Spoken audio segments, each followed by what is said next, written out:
मुकेश अंबानी जी आज भी काम कर रहे हैं, अमिताभ बच्चन जी आज भी काम कर रहे हैं, ओके। लेकिन ये लोग अपनी नीड्स के लिए काम नहीं कर रहे हैं, उनकी नीड्स का हो चुका है बंदोबस्त। वो लोग काम करते हैं अपनी ख्वाहिशों के लिए। पोर्टफोलियो एलोकेशन है वो जरूरी है। इस टाइम पे सबसे ज्यादा रिस्की इंस्ट्रूमेंट्स क्या हैं? मेरे हिसाब से इस टाइम पे तो सबसे ज्यादा risky instrument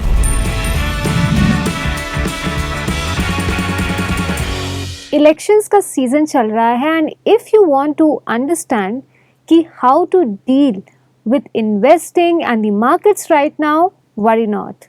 Today on Money Matters, we will be discussing the same with Kamal Jeswani, Certified Financial Success Coach and Certified Financial Planner.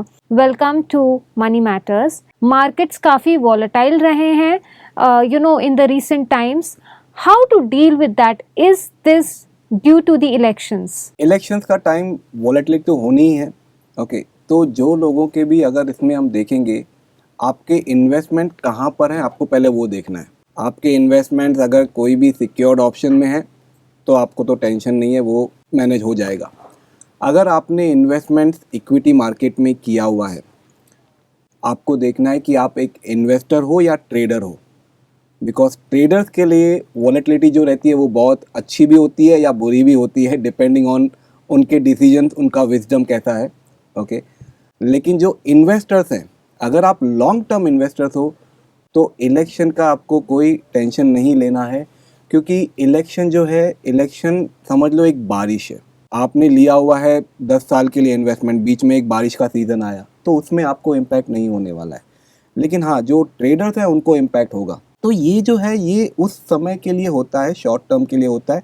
अगर आप ट्रेडर हो तो आप बहुत बहुत बहुत केयरफुली खेलो आप यहाँ पर, क्योंकि ये बहुत रिस्की जोन है और आपको मौका नहीं मिलेगा। ये इस तरह से नहीं जाएगा, ये ज़ूप करके ऊपर, ज़ूप करके नीचे, कब किस डायरेक्शन में दौड़ेगा आप प्रेडिक्ट नहीं कर सकते।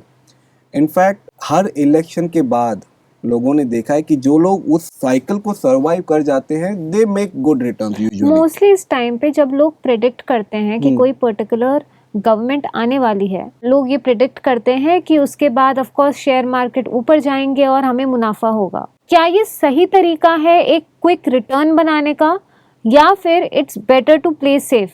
कई लोगों को जो रिटेल में है उनको ये लगता है कि एक पार्टी अगर आएगी तो हम ऐसा करेंगे, लेकिन आपको ये समझना चाहिए कि मेजॉरिटी जो मनी है वो इंस्टीट्यूशनल इन्वेस्टर्स का है और उन्होंने पर्टिकुलर पार्टी के आने ना आने का ऑलरेडी वो फैक्टर कर चुके हैं। तो यानी मार्केट जो अभी दिख रहा है वो मार्केट ऑलरेडी उसको कंसिडर कर चुका है कि कौन सी पार्टी आने वाली है।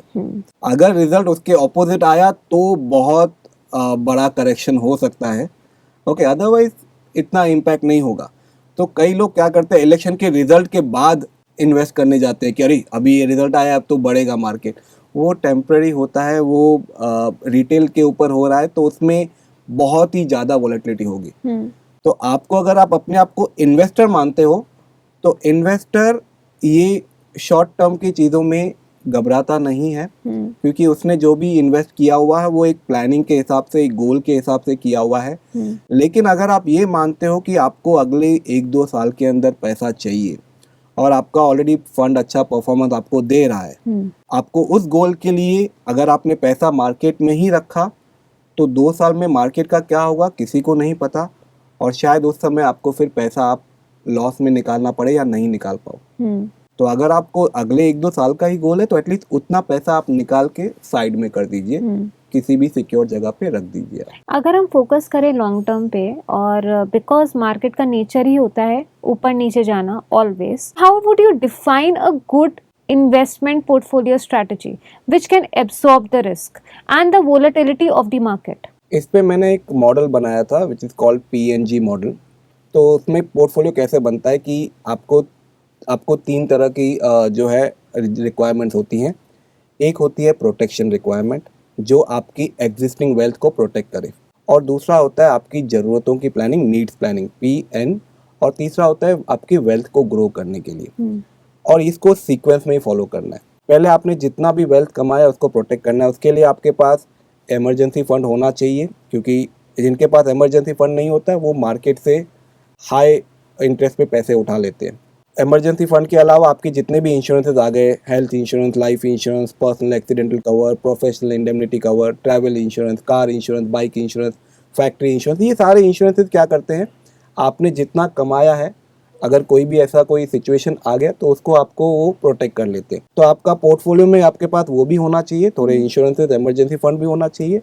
इसके अलावा नीड्स जो होती हैं, नीड्स हमारी लिमिटेड होती हैं, वांट्स की कोई लिमिट नहीं है। मुकेश अंबानी जी आज भी काम कर रहे हैं, अमिताभ बच्चन जी आज भी काम कर रहे हैं, ओके, लेकिन ये लोग अपनी नीड्स के लिए काम नहीं कर रहे हैं, उनकी नीड्स का हो चुका है बंदोबस्त। वो लोग काम करते हैं अपनी ख्वाहिशों के लिए, अपनी एक अलग लाइफस्टाइल के लिए, अपनी ड्रीम्स के लिए, अपने एस्पिरेशंस के लिए। तो आपका जो नीड प्लानिंग होगा, नीड में लिमिटेड अमाउंट लगता है, उसका आप सिक्योर्ड ऑप्शन यूज कर लीजिए। जो भी आपको शॉर्ट टर्म नीड्स है उनके लिए आप लिक्विडिटी वाले सिक्योर्ड ऑप्शन यूज कीजिए। जो भी लॉन्ग टर्म नीड्स है उसमें आप कम लिक्विडिटी वाले या नो लिक्विडिटी वाले सिक्योर्ड ऑप्शन यूज कीजिए जो आपको ज़्यादा रिटर्न्स दे पाए। और उसके बाद जब तीसरा फेज आपका पोर्टफोलियो का आ गया, जहाँ पे हमने वेल्थ ग्रोथ की बात की, तो ग्रोथ के लिए आपके पास इक्विटी है। आप डायरेक्ट, अगर आपको नॉलेज है तो आप डायरेक्ट इक्विटी में भी कर सकते हो, नॉलेज नहीं है तो आप म्यूचुअल फंड के थ्रू इक्विटी में जा सकते हो। आपके पास प्रॉपर्टी है, प्रॉपर्टी में इन्वेस्ट कर सकते हो, आप गोल्ड में जा सकते हो। आपका अपना बिजनेस, सबसे ज़्यादा रिटर्न आपको अपना बिजनेस देगा, आप वहाँ इन्वेस्ट कर सकते हो। तो ये सारी चीज़ें जो है आपको वेल्थ को ग्रो करेंगी। तो आपको आपका जो पोर्टफोलियो होना चाहिए, अगर ये बैलेंस हुआ, जैसे बोलते हैं ना कि कई बार अगर हम क्या करते हैं, गोलकीपर कोई बोल देते आ जाओ भाई बीच में आ जाओ। गोलकीपर का एक पर्टिकुलर गोल है, एक पर्पस है उसका पर्पस क्या है कि वो गोल को बचाएगा, उसको हमको बीच में नहीं लाना है। तो उसी तरह से जो भी ये पोर्टफोलियो एलोकेशन है वो जरूरी है। हर एक की अपनी अपनी एक जगह होती है। मेरे ट्रेनिंग में मैं सबको एक ही बात बोलता हूँ, बैंक एफडी भी सही है, म्यूचुअल फंड भी सही है, प्रॉपर्टी भी सही है, एलआईसी भी सही है, सब सही है, सबकी अपनी एक जगह है। अगर आपने उस जगह के लिए, उस पर्पस के लिए आपने उस इन्वेस्टमेंट को लिया है तो आप भी सही हो। लेकिन आपने अगर सबके लिए एक ही चीज को ले लिया तो सही नहीं हो। Okay. During the election season, if they are starting to invest or planning to invest, what do you have to say to them?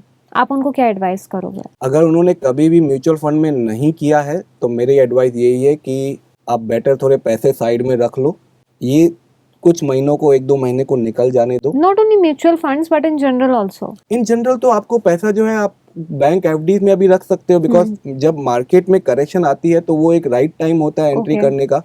हमको करेक्शन का वेट नहीं करना है, लेकिन एटलीस्ट जब वॉलेटिलिटी ज्यादा है, एटलीस्ट उस टाइम का तो हमको जाने का वेट करना है। और अभी जिनके पास और म्यूचुअल फंड का उनको पता है कि लॉन्ग टर्म गोल है, अभी शुरू कर रहे हैं, but they are clear about it कि मैं डिसिप्लिन रहूंगा, मैं लॉन्ग टर्म के लिए जा रहा हूँ, तो लमसम के बदले उनको एसआईपी मोड में जाना चाहिए। तो इसमें एक स्ट्रेटेजी आती है जिसको हम बोलते हैं SWP या STP का भी स्ट्रेटेजी यूज करते हैं। STP में क्या होता है कि आप अपना जो भी लमसम अमाउंट है आप एक डेट फंड में डाल देते हो और वहां से सिस्टमेटिक ट्रांसफर होता है इक्विटी में। तो SIP में क्या हो रहा है, आप हर महीने पैसे डाल रहे हो। STP में क्या हो रहा है कि आपका डेट फंड से हर महीने पैसे जा रहा है। तो आपने डेट फंड में रखा है तो वहाँ पे वो रिस्क कम है, तो रिटर्न तो तुम्हें कम होंगे लेकिन रिस्क भी कम है। और क्योंकि आपका STP मोड में जा रहा है तो आपको वहां से जो है मार्केट नीचे भी गिरा तो आपको इतना लॉस नहीं होगा। इस टाइम पे सबसे ज्यादा रिस्की इंस्ट्रूमेंट्स क्या हैं? मेरे हिसाब से इस टाइम पे तो सबसे ज्यादा रिस्की इंस्ट्रूमेंट इक्विटी ही है, क्योंकि वॉलेटिलिटी अभी जो है सबसे ज्यादा प्रॉपर्टी में नहीं मिलेगी, बिकॉज प्रॉपर्टी लोग इस तरह से इमीडिएटली निकालते नहीं है। ओके, तो और इसके अलावा गोल्ड में भी कोई अपना ये नहीं होता है।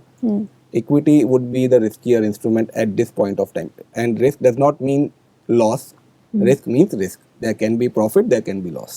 Thank you so much, Kamal.